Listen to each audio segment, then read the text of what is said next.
केंद्रीय पर्यटन मंत्री गजेंद्र सिंह शेखावत शुक्रवार को एक दिवसीय भ्रमण पर रायसेन जिले में सांची स्थित विश्व धरोहर बौद्ध स्तूप पहुंचे। केंद्रीय मंत्री शेखावत का भारतीय संस्कृति के अनुरूप तिलक लगाकर पुष्प गुच्छ भेंट करके स्वागत किया गया। इसी के साथ केंद्रीय मंत्री शेखावत ने बौद्ध स्तूपों सहित अन्य धरोहरों को देखा तथा उनकी सुंदरता बनावट शैली देखकर मंत्रमुग्ध हो गए।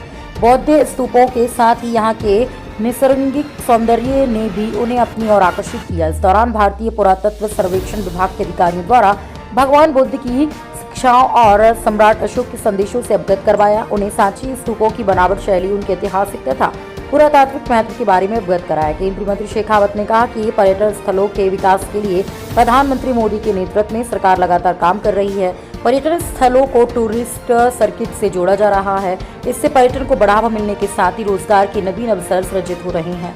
इस अवसर पर कलेक्टर दुबे, पुलिस अधीक्षक पंकज पांडे, क्षेत्रीय निदेशक भुवन विक्रम, अधीक्षक पुरातत्वविद मनोज कुर्मी, सहायक पुरातत्वविद MC जोशी तथा सांची स्तूप प्रभारी संदीप महतो सहित अन्य अधिकारी मौजूद रहे। टाइम्स टीवी के लिए संवाददाता राजू बैरागी की रिपोर्ट।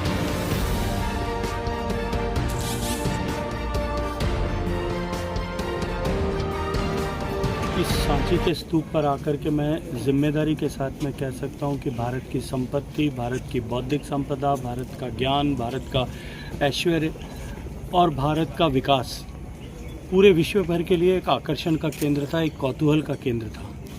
हजारों सालों तक भारत को देखने के लिए, भारत को जानने समझने के लिए, भारत से ज्ञान प्राप्त करने के लिए, भारत से व्यापार व्यवसाय करने के लिए पूरी दुनिया भर से लोगों का आना होता था। यहाँ आकर के निश्चित रूप से इस गर्व की अनुभूति हो सकती है कि हमारा जो इतिहास कहीं हमारी पुस्तकों में लिखा दबा रखा है वो कितना गरिमामयी था। हालांकि इन सब थाती के चलते हुए भारत को कीमत चुकानी पड़ी, भारत पे आक्रांताओं ने हमला किया, भारत को लूटा गया, भारत को गुलाम बनाया गया।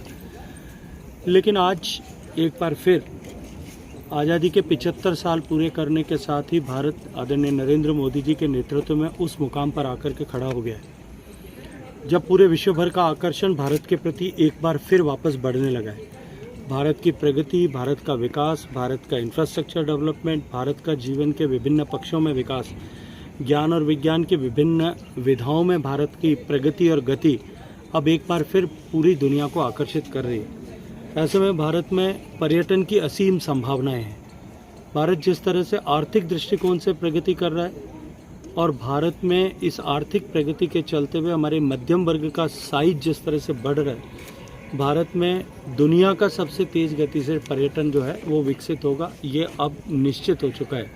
ऐसी परिस्थिति में माननीय प्रधानमंत्री जी के नेतृत्व में देश की सरकार और विभिन्न राज्यों की सरकारें और विशेष रूप से मैं मध्य प्रदेश में खड़े होकर के कह सकता हूं कि मध्य प्रदेश की आदरणीय मोहन यादव जी के नेतृत्व में सरकार जिम्मेदारी से इन सब पर्यटन की संभावनाओं के दोहन के लिए काम कर रही है, पर्यटन के विकास के लिए काम कर रही है।